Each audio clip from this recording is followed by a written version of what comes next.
quiero que piensen en la siguiente escena mental.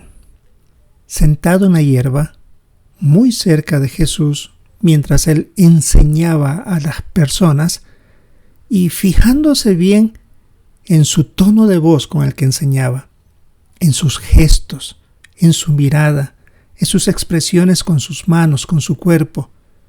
Y uno quedaba impresionado con lo que él decía y cómo lo decía. ¿Cuántos nos hubiera gustado estar en esos momentos aprendiendo de ese gran maestro? De estar de vez en cuando, que se pueda, si no es todos los días. Ahora, piense usted en esa misma escena, pero no siendo un discípulo más, sino un familiar que lo tenía día a día junto a él. Y de eso vamos a hablar, de Santiago, su medio hermano, con el que se crió desde muy pequeñito, desde que nació Jesús estuvo con él.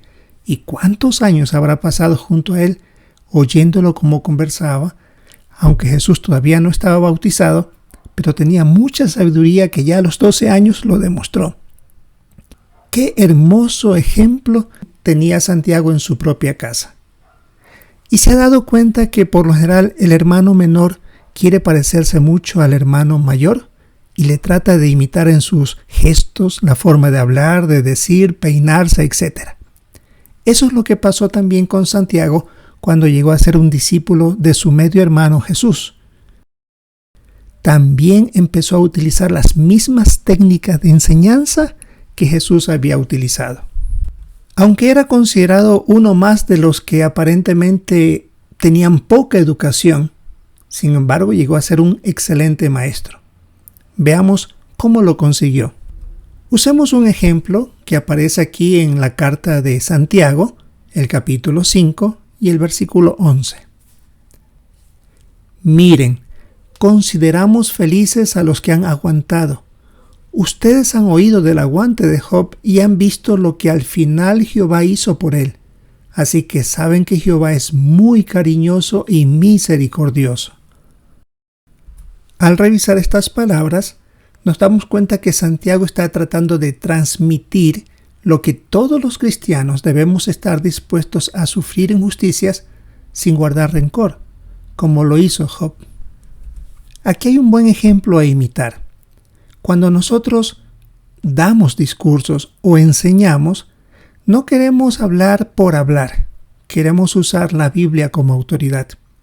Por eso es excelente que nosotros abramos la Biblia, la leamos en el texto que vamos a resaltar y no cerrar la Biblia inmediatamente, sino, por decirlo así, exprimir el jugo de ese versículo bíblico. Ese texto fue inspirado por Jehová, por lo tanto ahí hay mucha sabiduría y debemos buscar ciertas expresiones o ejemplos bíblicos que podamos resaltar. Que los oyentes se impresionen de la Biblia. No queremos impresionar a nuestros oyentes tratando de darles a entender que sabemos mucho de la Biblia, sino más bien dirigirlo a Jehová y cuánto sabe Él. Por ejemplo, en Romanos capítulo 11, versículo 33 dice: «Oh, qué profundas son las riquezas, la sabiduría y el conocimiento de Dios, qué inexplicables son sus juicios e inexplorables sus caminos». Aquí hay dos palabras, un poco complicadas incluso de pronunciarlas, pero indican la sabiduría, la enorme sabiduría que tiene Jehová. Por eso, cuando enseñe, no lea el texto y de inmediato la cierre, sino siga utilizándola para que la persona entienda la sabiduría de Dios.